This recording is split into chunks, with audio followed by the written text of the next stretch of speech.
அனைவருக்கும் வணக்கம். புதுக்கோட்டையில் உள்ள ஒரு மாணவி திருச்சி அரசு மருத்துவமனை கல்லூரியில் வந்து பயின்றிருக்காங்க. ஓகேங்களா. சீதாலட்சுமிங்கிற ஒரு மாணவி உடல்நிலை குறைவால் அவங்க வந்து ஹாஸ்பிட்டலில் வந்து அட்மிட் பண்ணியிருக்காங்க. அவங்க ஒன்றும் நார்மல் இல்லை, அவங்க வந்து நர்ஸு தான். ஓகேங்களா. அவங்க வந்து ஹாஸ்பிட்டலில் வந்து அட்மிட் பண்ணியிருக்காங்க. அட்மிட் பண்ணதில் அங்கே இருக்கிற மருத்துவர்கள் டீன்லாம் இவங்க ஏதோ தவறான சிகிச்சை அளித்து அந்த மாணவி வந்து இறந்துட்டாங்க அப்படிங்கிறத நீங்கள் என்ன பண்ணிருக்கணும்னா உடனடியாக அறிவிச்சிருக்கலாம். ஓகேங்களா. உடனடியாக அறிவிக்காமல் அந்த பெற்றோர்களை வந்து இன்றைக்கி நாளைக்கு இழுக்கடிச்சு இப்போது இன்றைக்கி வந்து காலையிலேருந்து வந்து இந்த மாணவிகளோட தோழிகள் அந்த கல்லூரி மாணவிகள் எல்லாமே சேர்ந்து போராட்டம் நடத்துகிறாங்க. அந்த போராட்டத்தை எனக்கு கொஞ்சம் பார்க்குறீங்களா? சில நார்மலா இருக்கு, எல்லாம் ஃபேக்கா சொல்றாங்க.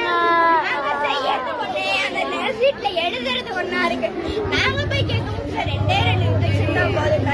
ஆனா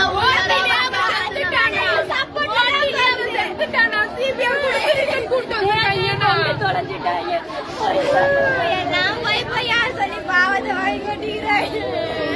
ஆபரேஷன் தியேட்டர்ல பண்ண வேண்டிய எல்லா ப்ரொசீஜரையும் இவங்க அனஸ்தீசியா ரூம்ல வச்சு பண்றாங்களாம். அங்க வச்சு பண்றேன்றாங்க எல்லாத்தையும்.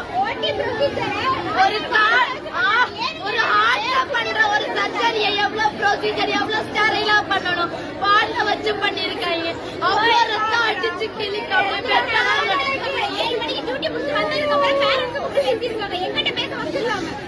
அவங்க அப்பாவுக்கு என்ன தெரியும்? அப்பாவுக்கு ஓகேங்களா. இப்போது நாங்கள் என்ன சொல்கிறோன்னா, நீங்கள் மாற்றத்துக்கான அரசியல்னு சொல்லி தான் வந்தீங்க. ஓகேங்களா. டிவிகே தலைமைகளுக்கு தான் சொல்கிறேன், அண்ணன் சிஎம் விஜய் அவர்களுக்கு தான் சொல்கிறேன். ஓகேங்களா. நீங்கள் மாற்றத்துக்கான அரசியல்னு சொல்லி வந்தீங்க.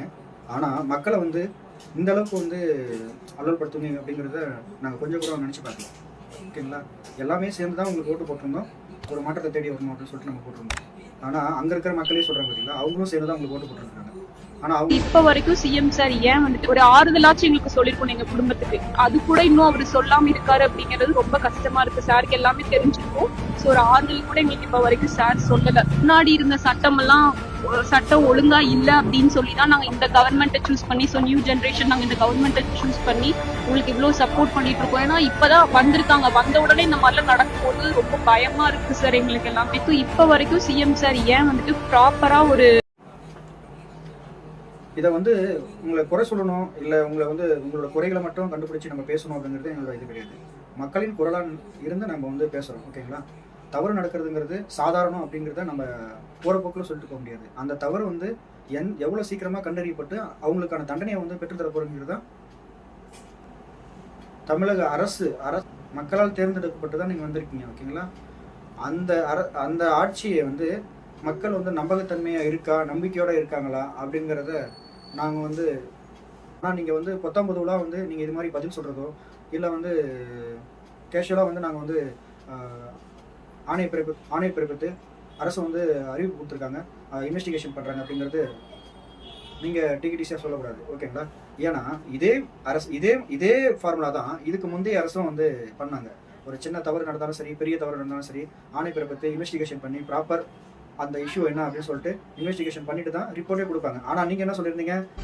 பச்சை பிள்ளைங்க, படிக்கிற பிள்ளைங்க, சின்ன பொண்ணுங்க, வீட்டுல இருக்கிற பொண்ணுங்க, வேலைக்கு போற பொண்ணுங்கன்னு இவங்க எல்லாருக்கும் நடக்கிற கொடுமைகளை சொல்ல முடியல சார். மக்களுக்கு எங்கெங்க பிரச்சனை, எங்கெங்க நல்லா இருக்கு, ஏங்க எல்லாம் போய் மூளைக்குள்ள போய் ஒழிஞ்சுக்கிட்டீங்க அப்படிங்கறத நீங்க சொன்னீங்களா? இப்ப சார் எங்க போய் ஒழிஞ்சிருக்காரு?